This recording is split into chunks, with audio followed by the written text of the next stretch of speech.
Hello everyone, welcome back to my channel. আজকের সকালটা এক কাপ চা দিয়ে আমার শুরু হলো। তো তোমরা সবাই কেমন আছো? আশা করি সবাই খুব ভালো আছো, আমিও খুব ভালো আছি। আজকের যে ভিডিওটা দেখছো, এই ভিডিওটা কিন্তু জন্মাষ্টমীর দিনের ভিডিও। এই ভিডিওটা তোমাদের সাথে কোনো ভিডিও শেয়ার করা সেরকমভাবে শেয়ার করতে পারছিলাম না। কারণ হচ্ছে আমি বলেইছি যে আমার শরীরটা সেরকমভাবে ভালো ছিল না, খুবই জ্বর হয়েছিল। তো ভিডিওর মধ্যে অনেক কিছু কথাবার্তা শুনতে পাবে, প্লিজ সবাই কেউ স্কিপ করে যেও। কারণ ভিডিওটা এডিটিং করছিলাম যখন, আমাদের ধরো আশেপাশে তো বাড়ি, সেই জন্য ভিডিও এডিটিং করার সময় অনেক কিছু কথাবার্তা সব কিছুই আসবে। তো এখানে দেখছো লুচি ছাঁকা হয়ে গেছে, এখন মা যাবে পুজো দিতে। তো মা যাচ্ছে পুজো দিতে। তো পুজো দিতে যাওয়ার সময় আমি একটু ভিডিওটা করে নিয়েছিলাম। পুজো হয়ে গেলে যা ফল প্রসাদ থাকবে সেটাই খেয়ে নেব। জন্মাষ্টমীর ব্রত এবছর কিন্তু আমি প্রথমবার করলাম। এখানে মা রান্না করেছে, একজন নিরামিষ সয়াবিনের তরকারি করেছে। আর এখানে চলে আসছে লুচি, মানে ঠাকুরের যে প্রসাদী যে লুচিগুলো ছিল, বাড়িতে আরও ছিল কিন্তু প্রসাদী লুচি আমাকেই দিয়েছিল। মারাও খেয়েছিল। এখানে দেখছো বাতাসা আছে, লুচি, তার সাথে মিষ্টি ছিল। তো মিষ্টিটা তোমাদের সাথে তখন শেয়ারই করা হয় না। আর এখন দেখছো ভিডিও করছি, ভিডিও করার কোনো কি বলবো, ফোনটা যে ভিডিওটা অন আছে মনেই নেই। আর এখানে আছে দেখছো কুমড়োর তরকারি। তো এই দিয়ে হয়ে যাবে। আর মিষ্টিটা মানে মনেই নেই যে মিষ্টি ছিল বলে, সেই জন্য মিষ্টিটা সবার লাস্টে, ওই লুচির সাথে খাওয়া হয় না, তারপরে যে মিষ্টি আছে বলে মনেই নেই। তারপর লুচি খাওয়ার পর সবার শেষে মা মনে করিয়ে দিল, "এই লুচি আছে, মিষ্টি আছে তোরে।" তো তাই লুচি খাওয়ার পরে মিষ্টি খেয়েছিলাম। এখন চলে আসি রান্নাঘরে। ওই দুপুরবেলা লুচি সব খাওয়া হলো, তারপরেই মা বলল যে দুপুরের দিকেই বানিয়ে ফেলি সুজির গুড়পিঠেটা।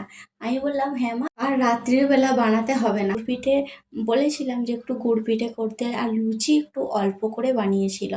তো মা যখন গুড় পিঠে করছিল তখন তোমাদেরকে দেখালাম।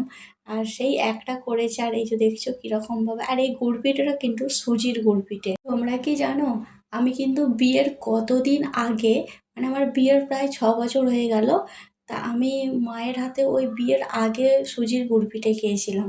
তার কিন্তু মানে পরে আমি আর খাইই না, মানে যাকে বলে মনেই নেই। মা বলে করবে করবে, কিন্তু আমি তো বাপের বাড়িতে বেশি দিন থাকি না, সেই জন্য আর খাওয়াই হয়ে ওঠে না।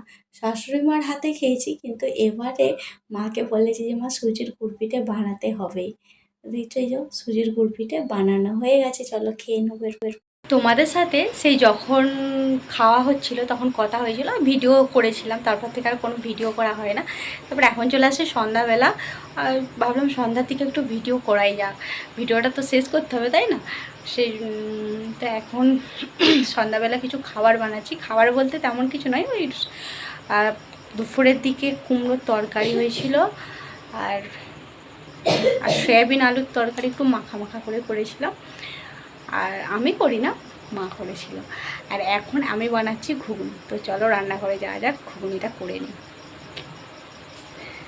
বাপের ঘরে থাকলে এমন কি, বাপের ঘরে থাকলে সেরকম কোনো কাজবাজি নাই, ওই খাওয়া দাওয়া ঘুমানো, কি আর ভিডিও করবো তাই না।